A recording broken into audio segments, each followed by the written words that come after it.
रहीम। हमारे पास ना बेसिकली आज आएगी, हम पढ़ेंगे फिजियो पे। हमारे पास जो जीआईटी की फिजियो स्टार्ट होती है वो क्या होती है।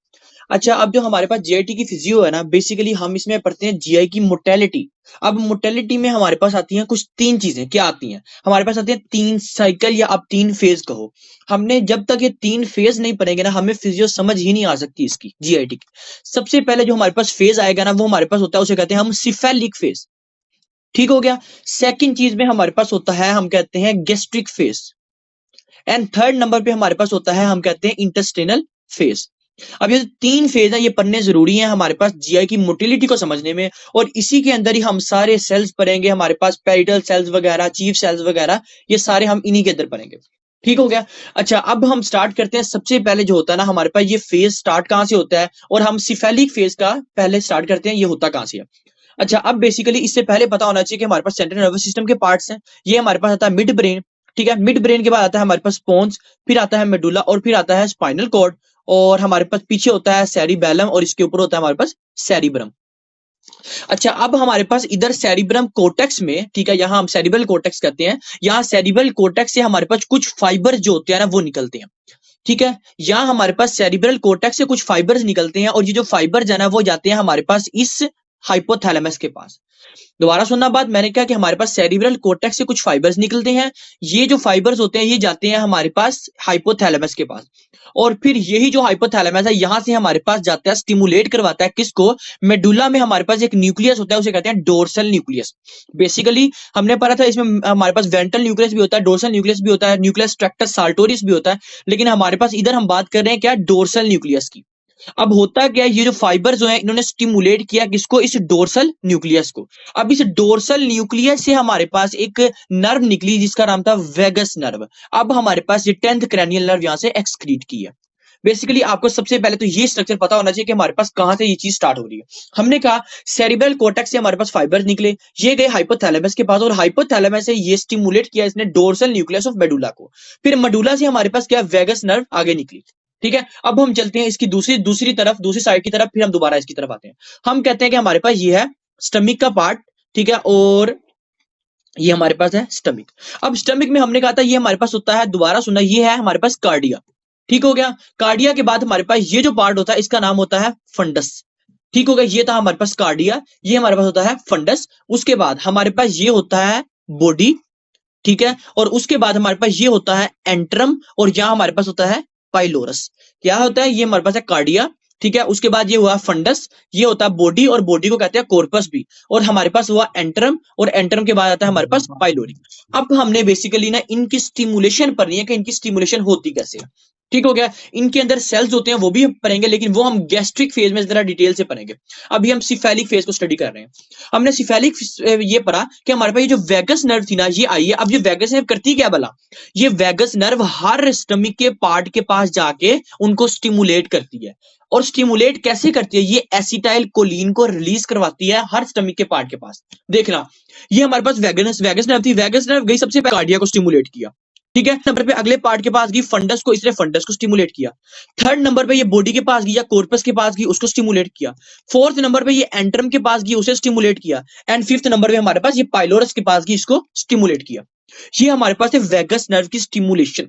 अब जो वेगस नर्व होती है ना, ये कैसे स्टिमुलेशन करती है भला? ये वेगस नर्व होती है, अभी जब हम गैस्ट्रिक पढ़ेंगे हम स्टडी करेंगे, लेकिन अभी सिर्फ इतना याद रखो कि वेगस नर्व जब स्टिमुलेट करती है ना, ये एसिटाइल कोलिन को रिलीज करवाती है। और जब एसिटाइल कोलिन रिलीज होता है तो एसिटाइल कोलिन आगे से हमारे पास कैल्शियम की सिक्रीशन करवाता है, और फिर हमारे पास सेल्स जो होता है अपना फंक्शन परफॉर्म करता है। ठीक है, बगैर वेगस नर्व के, बगैर एसिटाइल कोलिन के ये सेल अपना फंक्शन परफॉर्म नहीं कर सकता, और स्टमक जो होगा वो ऐसे ही रहेगा, काम अपना नहीं करेगा। ठीक है, सबसे पहले हमने कहा जो वेगस नर्व थी ये स्टिमुलेशन प्रोवाइड करती है हर पार्ट में। ठीक है, अब हम पढ़ते हैं कि यार ये जो स्टिमुलेशन है ये क्यों होती है, किस रीजन की वजह से ये स्टिमुलेशन हो रही है। सबसे पहले याद रखना कि हमारे पास पहली चीज आती है इसमें साइट।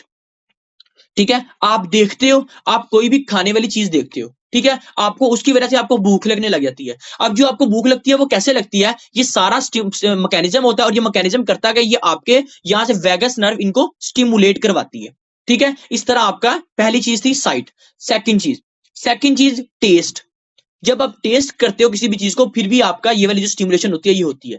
थर्ड चीज स्मेल, ये जब आप स्मेल करते हो तब भी होती है। एंड फोर्थ चीज थॉट, ये चार चीजें हमारे पास जो है ना ये पॉजिटिव सिग्नल प्ले करती है।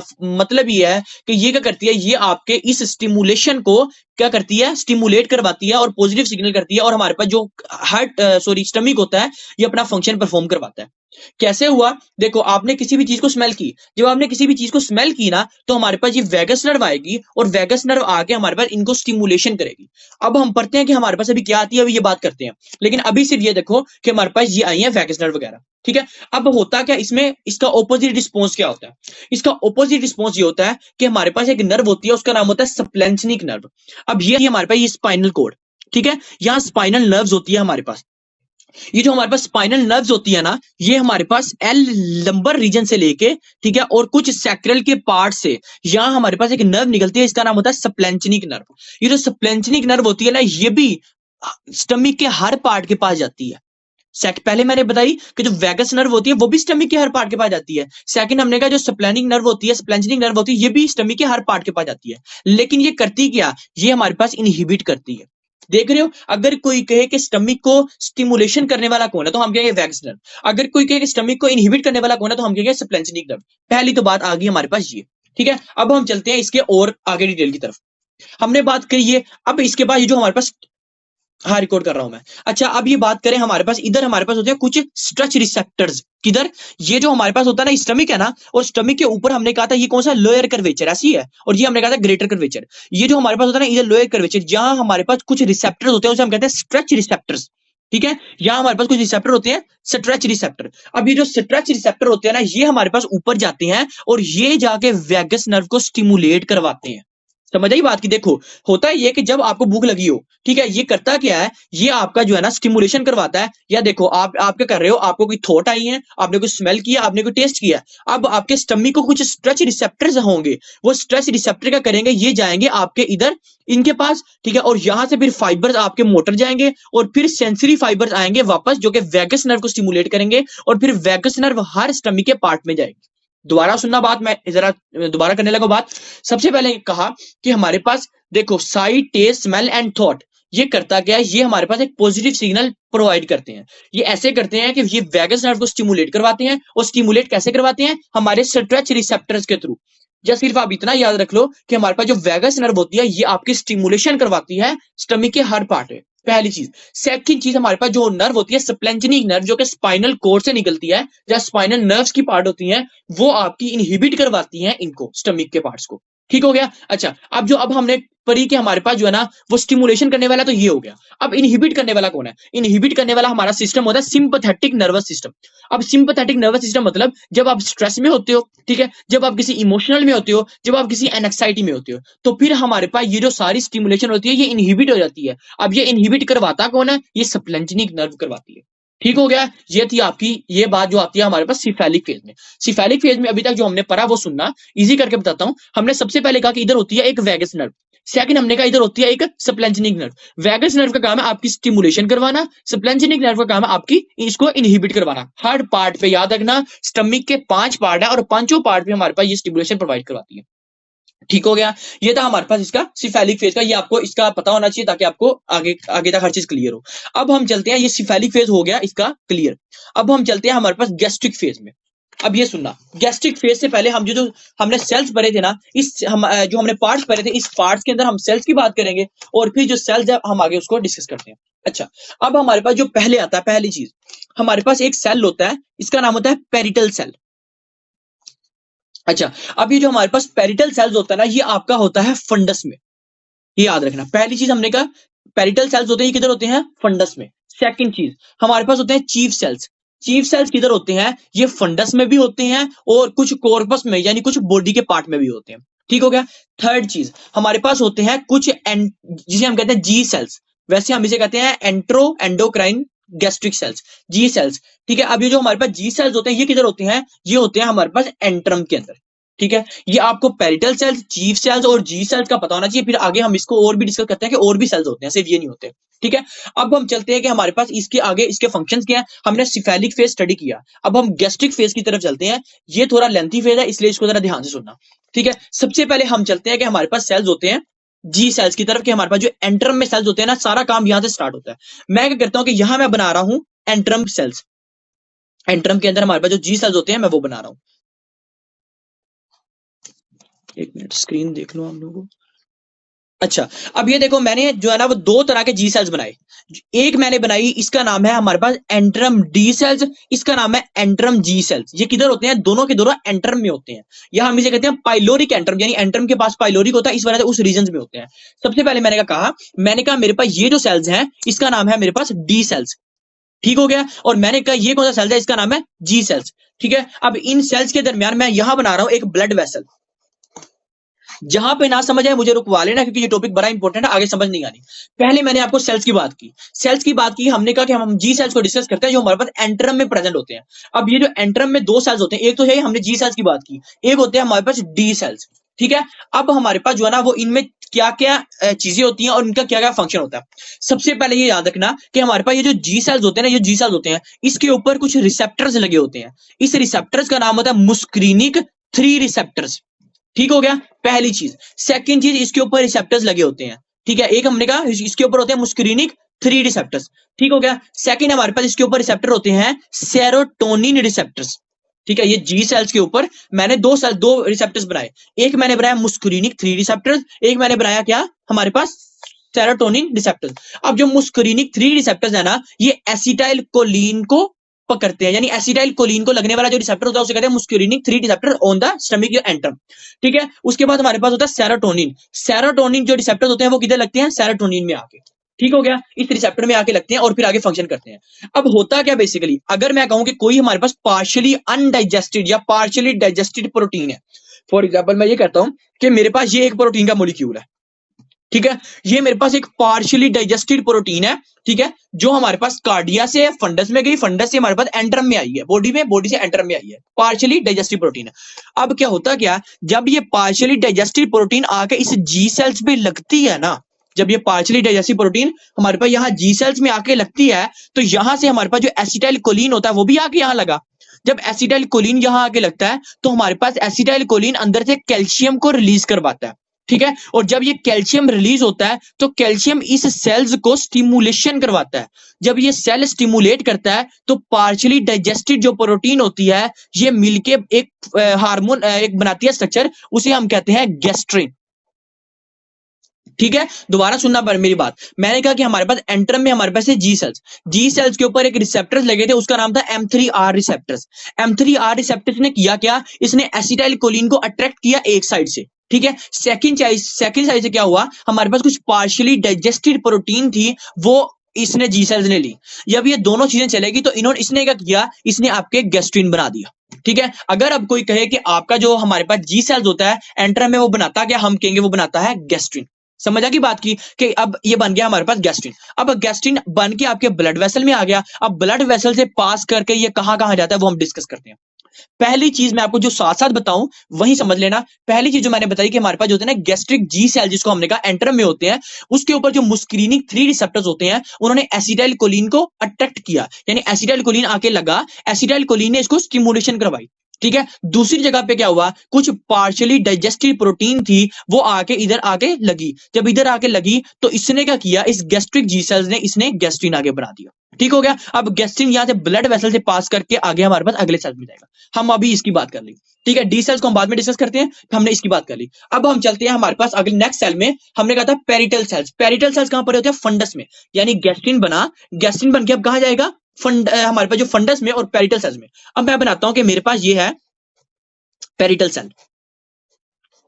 अच्छा, अब ये जो पेरिटल सेल्स होते हैं ना, पहली तो बात इसमें याद रखो कि हमारे पास कौन कौन से रिसेप्टर्स लगे होते हैं। मैं इधर पहले एक लिख देता हूं फिर वहां बना भी देता हूं। सबसे पहले इसके ऊपर जो रिसेप्टर्स लगे होते हैं ना, मुस्क्रीनिक 3 रिसेप्टर्स, ठीक हो गया, क्योंकि ये क्वेश्चन वो पूछ लेता है कि कौन कौन से रिसेप्टर्स लगे होते हैं। पहले होता है मुस्क्रीनिक 3 रिसेप्टर्स। सेकंड नंबर पे यहां होता है हमारे पास कोलिसाइटोकाइनिन 2 रिसेप्टर्स, ठीक है, CCKR2 रिसेप्टर्स। थर्ड नंबर पे हमारे पास होता है इसमें सेरोटोनिन रिसेप्टर्स। फोर्थ नंबर पे हमारे पास होता है H2R रिसेप्टर्स। फिफ्थ नंबर पे हमारे पास इसमें होता है, हमारे पास ये हो गया, ये वाले रिसेप्टर्स हो गए। हाँ, इसके बाद हमारे पास आता है प्रोस्टाग्लैंडिन E2 रिसेप्टर्स। ये हमारे पास जो 5 रिसेप्टर्स हैं ये लगे होते हैं इधर। अब मैं 5 के 5 रिसेप्टर इधर लगाऊंगा। सबसे पहले मैंने कौन सा रिसेप्टर लगाया? कोलिसाइटोकाइनिन 2 रिसेप्टर लगा दिया। सेकंड नंबर पे मैंने क्या बनाया? हमारे पास M3R रिसेप्टर्स लगा दिया। थर्ड नंबर पे मैंने सेरोटोनिन रिसेप्टर्स लगा दिया। फोर्थ नंबर पे मैंने H2R रिसेप्टर्स लगाया। फिफ्थ नंबर पे मैंने प्रोस्टाग्लैंडिन E2 रिसेप्टर्स लगाया। अब देखना ये फंक्शन कैसे करता है, ठीक है, क्योंकि पता होना चाहिए। अब वैसे पेरिटल सेल्स की और बात करते हैं। पहले हमने कहा मैंने 5 रिसेप्टर्स लगा दिए पेरिटल सेल्स में, ठीक है। अब सेकंड नंबर पे मैंने पेरिटल सेल्स में एक पंप बनाऊंगा। यहां मैं एक पंप बनाऊंगा जिसका नाम है पोटेशियम प्रोटोन पंप, ठीक हो गया। सॉरी, हाँ, पोटेशियम प्रोटोन पंप इसे कहते हैं। हमारे पास H+ एंड प्रोटोन पंप, ये मैंने एक पंप बना दिया जो हम मैंने पेरिटल सेल्स में बनाया, ठीक है। अब सेकंड पे मैंने एक पंप जो है वो मैंने इधर बना दिया, ठीक है। इसका नाम था मेरे पास सोडियम पोटेशियम पंप। यानी मैंने अब पेरिटल सेल्स को कंप्लीट कर दिया। पहले आपको पता होना चाहिए इसकी एनाटॉमी क्या क्या है। हमारे पास पेरिटल सेल्स होता किधर है? फंडस में। सेकंड नंबर पे इसके ऊपर 5 रिसेप्टर्स लगे होते हैं। थर्ड नंबर पे इसके ऊपर एक प्रोटोन हमारे पास पोटेशियम पंप होता है। सेकंड नंबर पे हमारे पास सोडियम पोटेशियम पंप होता है, ठीक है। अब ये फंक्शन कैसे करता है ये बात करते हैं। अच्छा, एक और बात बता दूं कि हमारे पास पेरिटल सेल्स जो होते हैं ना ये माइटोकॉन्ड्रिया से रिच होते हैं, ठीक है। यानी मैं इधर एक माइटोकॉन्ड्रिया का स्ट्रक्चर भी बना रहा हूं, ठीक है। अब मेरे पास पेरिटल सेल्स कंप्लीट हो गया। अब बात करते हैं ये फंक्शन कैसे करता है। एनाटॉमी होगी, फिजियो की बात करते हैं। अब जो गैस्ट्रिन होता है ना ये करता क्या? गैस्ट्रिन जाके ये हमारे पास है कोलिसाइटोकाइनिन 2 रिसेप्टर्स। गैस्ट्रिन जाके इस कोलिसाइटोकाइनिन 2 रिसेप्टर्स के साथ जाके लग जाता है, ठीक हो गया। गैस्ट्रिन जाके हमारे पास ये जो कोलिसाइटोकाइनिन 2 रिसेप्टर्स थे इनके पास जाके लग गया, पहली चीज, ठीक है। अच्छा, अब सेकंड नंबर पे क्या हुआ? सेकंड नंबर पे हमारे पास जो एसिटाइल कोलिन था, मैंने आपको बताया वो तो आना ही है। एसिटाइल कोलिन यहां कौन से रिसेप्टर थे? मुस्करीनिक 3 रिसेप्टर्स। एसिटाइल कोलिन ने क्या किया? ये भी आके इधर रिसेप्टर्स में लग गए, ठीक है। जब एसिटाइल कोलिन यहां आके लग गए तो एसिटाइल कोलिन ने क्या किया? एसिटाइल कोलिन ने यहां से यहां पे कैल्शियम को रिलीज करवा दिया। पहला काम क्या हुआ? दोबारा सुनना, मैंने कहा कि हमारे पास पेरिटल सेल्स के अंदर पहले तो आके क्या लगा? गैस्ट्रिन था, वो कोलिसाइटोकाइनिन 2 रिसेप्टर्स के साथ आके अटैच हो गया, ठीक हो गया। सेकंड नंबर पे जो हमारे पास एसिटाइल कोलिन था वो मुस्करीनिक 3 रिसेप्टर्स के साथ आके अटैच हो गया। अब एसिटाइल कोलिन जैसे ही इधर आके अटैच हुआ, यहां से उसने कैल्शियम को रिलीज करवा दिया, ठीक है। मैंने आपको बताया जब एसिटाइल कोलिन अटैच होगा तो वो कैल्शियम को रिलीज करवाएगा, ठीक है। और जैसे ही हमारे पास, अब देखो कैल्शियम हमारे पास रिलीज हो गया। अब क्या होगा? पहला काम मैंने कहा कैल्शियम रिलीज हो गया। अब सेकंड नंबर पे क्या होगा? जैसे ही हमारे पास गैस्ट्रिन आया है इधर, ठीक है, गैस्ट्रिन हमारे पास जैसे ही इधर आया है, ये क्या करेगा? ये माइटोकॉन्ड्रिया को स्टिमुलेट करेगा। जब ये माइटोकॉन्ड्रिया को स्टिमुलेट करेगा ना तो माइटोकॉन्ड्रिया के अंदर से कार्बन डाइऑक्साइड निकलेगा, ठीक है। दोबारा सुनना मेरी बात। पहले मैंने कहा जो एसिटाइल कोलिन है वो मुस्करीनिक 3 रिसेप्टर पे आके लगा, कैल्शियम रिलीज हो गया। अब ये कैल्शियम क्या करेगा? आपका सवाल होना चाहिए। कैल्शियम हमारे पास ये जो पोटेशियम प्रोटोन पंप है ना इसको स्टिमुलेट करवाएगा, ठीक हो गया। पोटेशियम का करेगा, इस पंप को स्टिमुलेट करवाएगा। चलो मैं ना इसको ना जरा बड़ी इमेज क्या करता हूं ताकि आपको और समझ आए। ये मैं बना रहा हूं एक पेरिटल सेल, ठीक है। ये मैंने एक पेरिटल सेल्स बना दिया। पेरिटल सेल्स की पहले मैंने बात बताई, यहां मैंने जो है वो 5 हिस्से आती है, ठीक है। सेकंड नंबर पे मैंने यहां एक पंप बनाया जिसका नाम था sodium potassium pump. Third number पे मैंने यहां एक लगाया पोटेशियम पंप, इसका नाम था प्रोटोन पोटेशियम पंप, ठीक है। और क्या हुआ? मैंने अब हमारे पास ये था इसका पेरिटल सेल्स का स्ट्रक्चर, उसके अंदर मैंने बनाया एक माइटोकॉन्ड्रिया, ठीक है। अब हुआ ये कि सबसे पहले मैंने कहा कि हमारे पास एसिटाइल कोलिन आके इधर लगा, ठीक है। एसिटाइल कोलिन ने क्या किया? एसिटाइल कोलिन ने कैल्शियम को रिलीज करवाया, ठीक हो गया। कैल्शियम ने क्या किया? कैल्शियम ने जाकर इस जो हमारे पास प्रोटोन पंप था ना इसको स्टिमुलेशन प्रोवाइड की कि ऑन हो जा, अब काम करने लगे हैं, ठीक हो गया। थर्ड नंबर पे हमारे पास जो गैस्ट्रिन था ये आया। गैस्ट्रिन ने क्या किया? इस माइटोकॉन्ड्रिया को स्टिमुलेशन किया।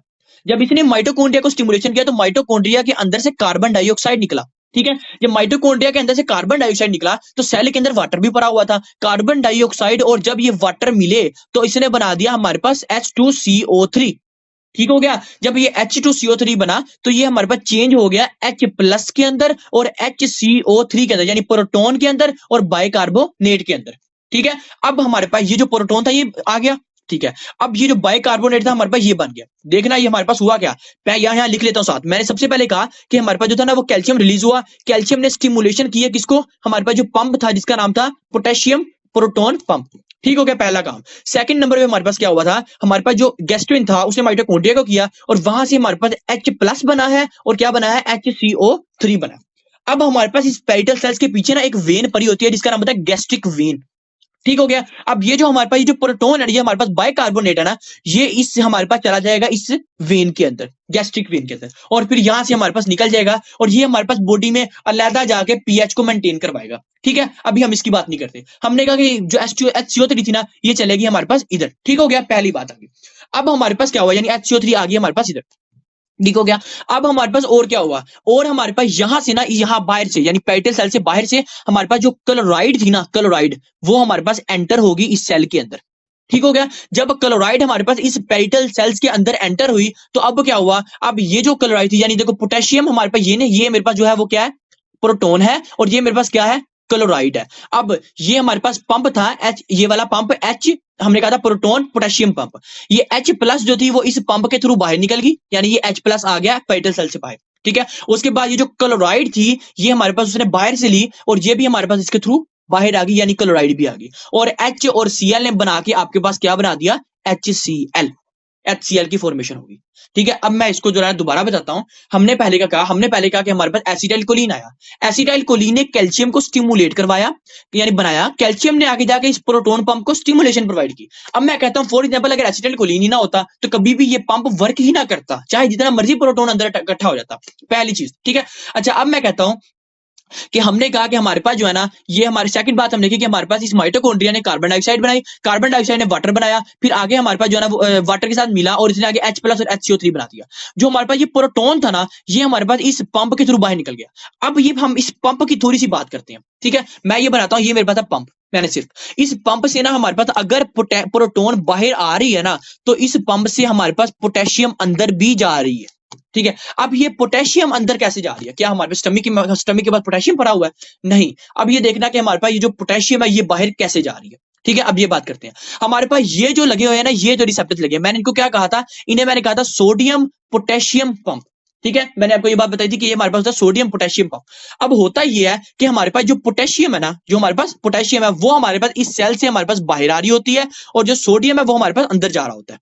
देखना, मैं कहता हूं कि ये जो हमारे पास सोडियम पोटेशियम पंप है ना, अगर हमारे पास ये देखो, ये हमारे पास एक फंक्शन जो है वो अंदर की तरफ जा रहा है और एक जो है हमारे पास बाहर की तरफ जा रहा है, यानी हमारे पास जो 3 सोडियम के मॉलिक्यूल होते हैं वो अंदर जा रहे हैं और 2 पोटेशियम के मॉलिक्यूल जो होते हैं ना वो आपके बाहर की तरफ आ रहे हैं। यानी हमारे पास एक्शन, मैंने एक बात बताई थी जब हमने सेल का एक्शन पोटेंशियल पढ़ा था, हमने कहा था किसी भी सेल का जो एक्शन पोटेंशियल होता है ना वो जनरेट करवाने के लिए ना आपको इस पंप का यानी सोडियम पोटेशियम पंप का होना बहुत जरूरी है, ठीक है। अब ये जो हमारे पास सोडियम पोटेशियम पंप होता है ना, ये यही काम करता है। अब देखो, अगर हमारे पास ये पोटेशियम यहां से सेल के अंदर से बाहर आ रहा है, देख रहे हो, यानी हमारे पास अगर ये सोडियम अंदर जा रहा है तो पोटेशियम यहां बाहर आ रहा है। अब इस सेल के अंदर से पोटेशियम बाहर आ गया, ठीक है। अब ये पोटेशियम क्या करेगा, ये पोटेशियम वापस जाएगा और ये जो पंप है ना, इस पंप के अंदर चला जाएगा।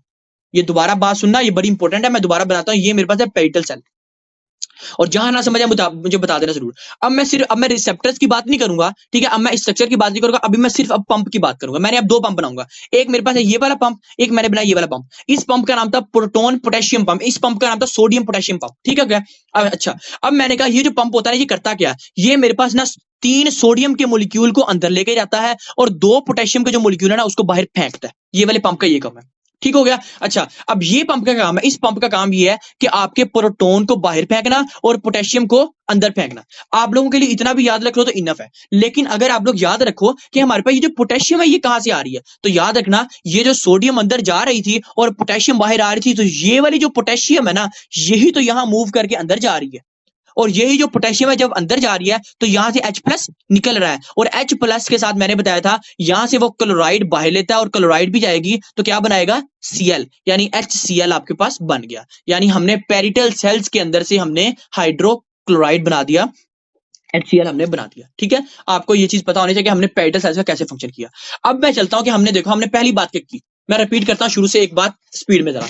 हमने पहले बात पढ़ी कि हमने कहा था ये हमारे पास है जी सेल्स, ठीक है। इस जी सेल्स में हमने कहा था हमारे पास होते हैं 2 रिसेप्टर्स, एक हमने कहा होते हैं हमारे पास इसमें M3R रिसेप्टर्स, एक हमने कहा सेरोटोनिन रिसेप्टर। हम सेरोटोनिन रिसेप्टर की भी बात नहीं कर रहे, हमने कहा हुआ ये कि हमारे पास कुछ पार्शियली डाइजेस्टेड प्रोटीन थी, ठीक है, वो इधर आके लगी, साथ हमारे पास एसिटाइल कोलिन आके लगा, तो क्या हुआ, ये स्टिमुलेशन हुई, इसने आगे से गैस्ट्रिन बना दिया, ठीक है। अब गैस्ट्रिन ने क्या किया, गैस्ट्रिन हमारे पास इस पेरिटल सेल्स के पास आया और इसने इस माइटोकॉन्ड्रिया को स्टिमुलेशन करवाई और H प्लस और HCO3 बना दिया, ठीक है। थर्ड नंबर पे क्या हुआ, जो ऐसी हमारे पास एसिटाइल कोलिन था उसने कैल्शियम बनाया और कैल्शियम ने आगे स्टिमुलेट किया इस पंप को, ठीक हो गया। अब उसके बाद क्या हुआ, ये जो HCO3 थी ये तो चलेगी हमारे पास गैस्ट्रिक वेन में, लेकिन जो हमारे पास H प्लस था ये हमारे पास इस पंप के थ्रू बाहर आ गया, ठीक है। अब इसके साथ हमारे पास क्लोराइड भी बाहर है तो हमारे पास HCl बन गया, ठीक है। अब ये थी हमारे पास ये बात। अब बात करता हूं कि अगर आप लोग ये नहीं भी करना चाहते, ठीक है, ये जो है ना फिजियो में वैसे वो पूछ लेता है कि हमारे पास, क्योंकि अब देखो ये जो हमारे पास होता है ना प्रोटोन पोटेशियम पंप, हम जब देते हैं ना कोई प्रोटोन पंप इनहिबिटर्स की मेडिसिन तो वो इनको ब्लॉक करता है। ठीक है, इस वजह से ये देखो आपको पता लग गया कि वो इस पंप को ब्लॉक करवा देगा। ठीक है, अच्छा अब बात करता हूं कि हमारे पास इसका काम क्या है। अगर हम बात करें पेरिटल सेल्स की, ठीक है, हमने पेरिटल सेल्स का काम क्या पढ़ा, HCl की प्रोडक्शन करवाना। ठीक है, अगर आप इतना भी याद रख लो तो आपके लिए इनफ है, और मेरे कल ये फर्स्ट एड में भी इतना ही लिखा हुआ है कि हमारे पास इसका ये काम होता है। लेकिन अगर आप लोग ये भी मैकेनिज्म भी याद रखो तो वो आपकी मर्जी है कि ये याद रखना है तो ठीक है, लेकिन ये है कि इसका फायदा होगा काफी ज्यादा जब आप MCQ सोल्व करोगे। ये थे हमारे पास पेरिटल सेल्स की, और हमने बात करी किसके, जी सेल्स की। अब हम चलते हैं थर्ड, हमारे पास आते हैं चीफ सेल्स। ठीक है, अब हम चलते हैं किधर, चीफ सेल्स की तरफ। ये मैं बना रहा हूं, एक मैंने बनाया चीफ सेल।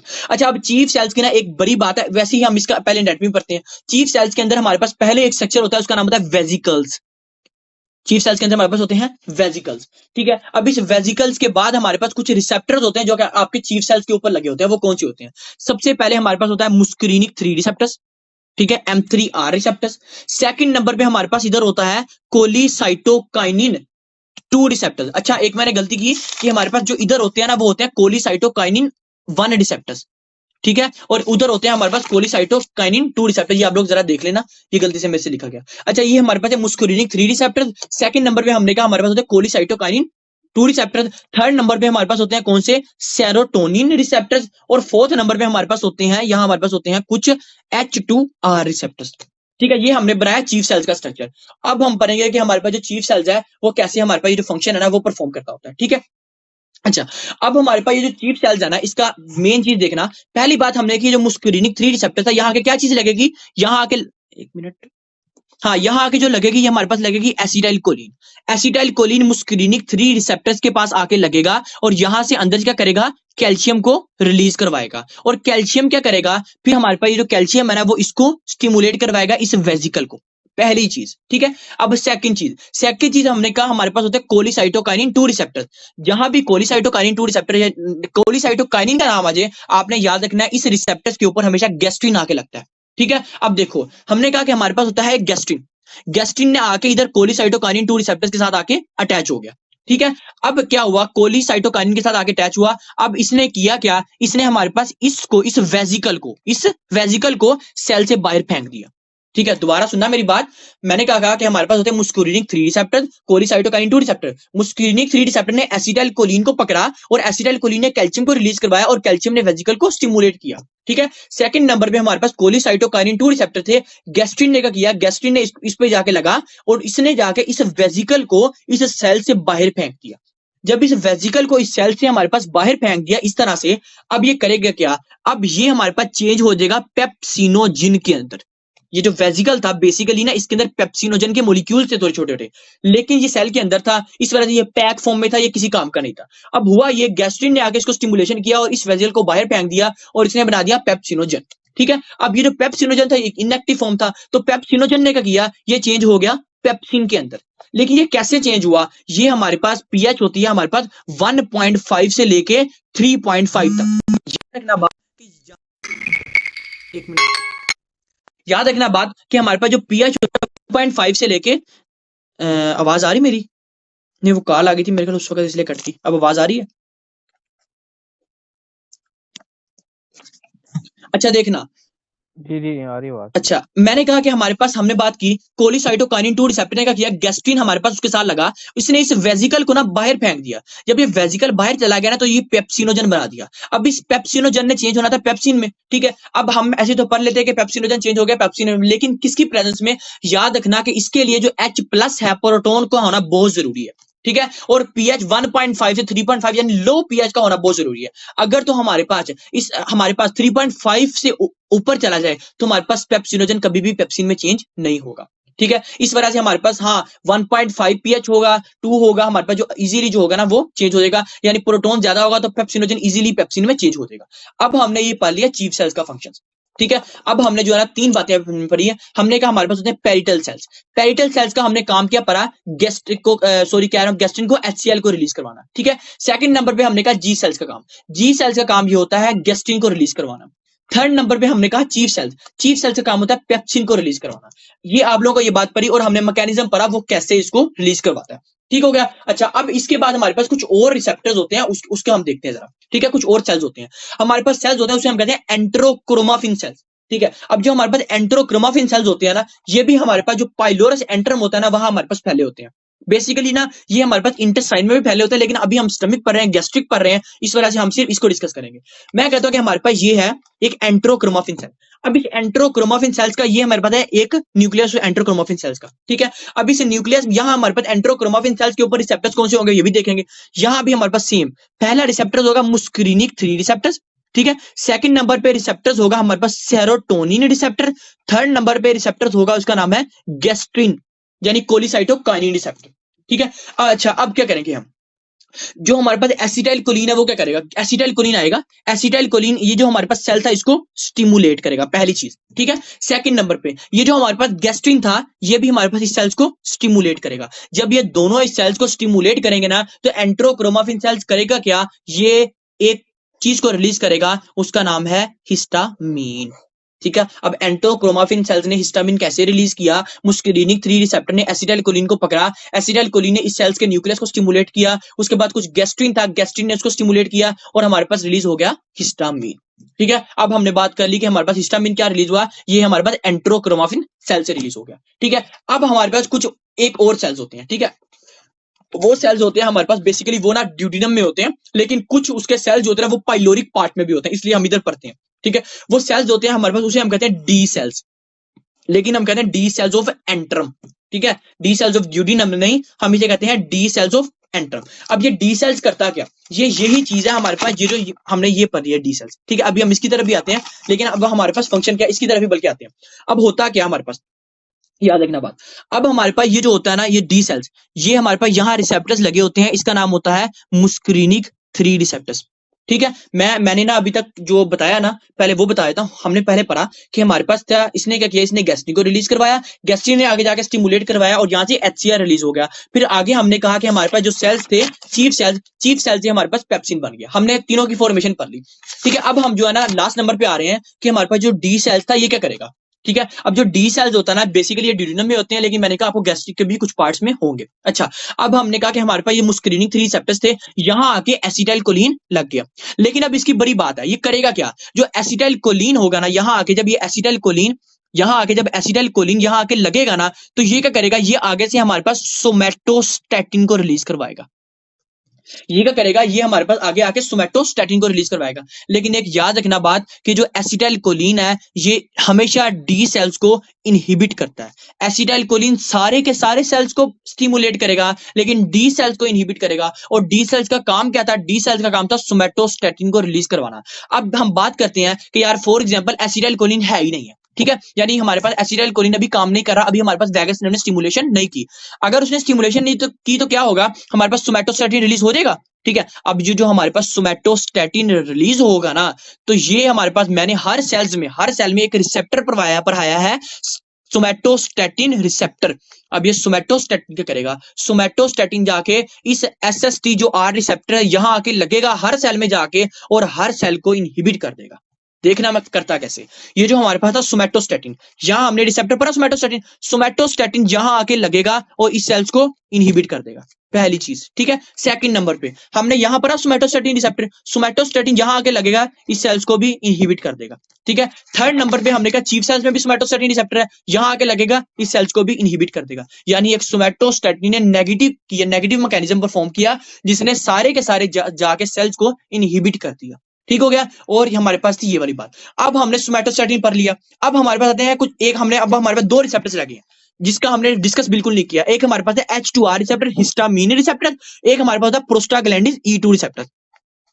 अब हम जरा इसकी बात करते हैं कि हमारे पास इनका काम क्या होता है। ठीक है, और मैंने ये बताई है कि प्रोस्टाग्लैंडिन E2 रिसेप्टर कहां लगे होते हैं, और हमारे पास H2R जो रिसेप्टर होते हैं, हिस्टामिन 2 रिसेप्टर्स होते हैं, ये कहां लगे होते हैं। ठीक है, अब याद रखना बात करता क्या, ये मैं इधर बात बताता हूं कि हमारे पास जो होते हैं ना हिस्टामिन H2R रिसेप्टर।